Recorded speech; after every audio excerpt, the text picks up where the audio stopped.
बिस्मिल्लाहिर्रहमानिर्रहीम। Insight Pakistan with अमारा में आपकी होस्ट अमारा रबा। इससे पहले की बात है कि एक बादशाह ने ऐलान किया कि मेरे मरने के बाद मैं अपनी सीट, अपनी विरासत, अपनी गद्दी और बादशाह किसी गरीब इंसान को देना चाहता हूँ जो मेरे वारिसों में से या फिर मेरी किंगडम या मेरी बादशाह में से ना हो।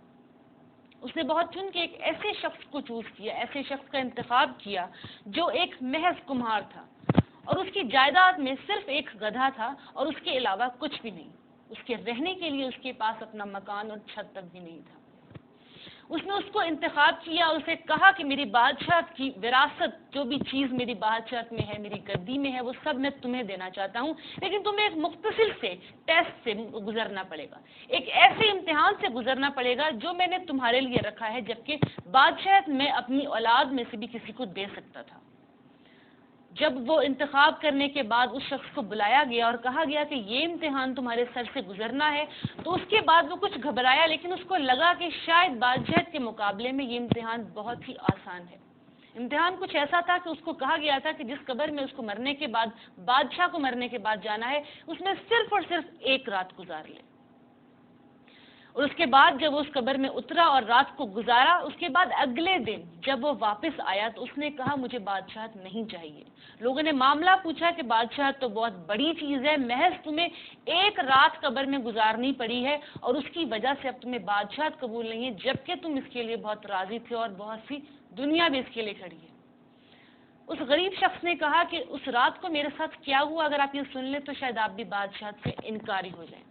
मेरे पास मुनकिर और नकीर आया और उन्होंने मेरे से सवाल किया कि तुम्हारी मलकियत क्या है, और मैंने जवाब दिया महज एक गधा मेरी मलकियत है। अगला सवाल उन्होंने ये किया कि क्या तुम उसे खाने को तमाम चीज़ें देते हो। मैंने जवाब दिया कभी कभार कोताही हो जाती है। उसके बाद सवाल किया गया क्या तुम इसके लिए जितना भी बोझ इस पे लादते हो वो उसकी ज़रूरत या इस्तिताअत से ज़्यादा तो नहीं होता। मैंने जवाब दिया कभी कभार मैं ऐसा भी करता हूँ। और मेरे दोनों जवाब से पहले और उसके बाद जब उनको लगा कि ज्यादती पे हूँ मैं, जब उसको खाना नहीं दे सकता था और उसके ऊपर बोझ उसकी इस्तिताअत से ज्यादा डालता था, तो मुझे 80-80 कोड़े मारे गए। उसके बाद हर वो रात जब उसको भूखा सुलाया उस गधे को, हर वो दिन और हर वो रात जब उसके ऊपर बोझ ज्यादा डाला, उसके हिसाब से मुझे कोड़े मारे गए और पूरी रात सिर्फ और सिर्फ एक गधे का हिसाब देने में गुजर गई।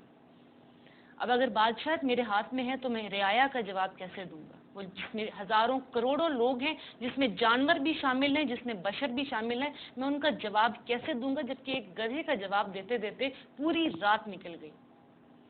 तो मैं इससे तौबा करता हूँ ऐसी बादशाह से जिसके बाद मेरे कंधों पे एक ऐसा बोझ आ जाएगा जो शायद मैं पूरा ना कर सकूं। ये वाकया सुनाने का मकसद सिर्फ ये है कि हुक्मरानी की तमन्ना करना बहुत आसान है, लेकिन उसको पूरा करना बहुत मुश्किल।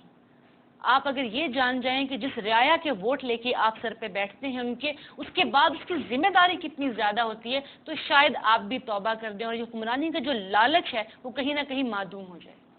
या तो आप हज़रत उमर की रिवायतों को फॉलो करते नजर आएंगे या आप हुक्मरानी से तौबा करते हैं। आज के प्रोग्राम इनसाइट पाकिस्तान विद अमारा में कुछ सियासत की बात करना चाहेंगे, कुछ शिकवों की बात करना चाहेंगे, लोग क्या कहते हैं और हुक्मरान क्या कहते हैं।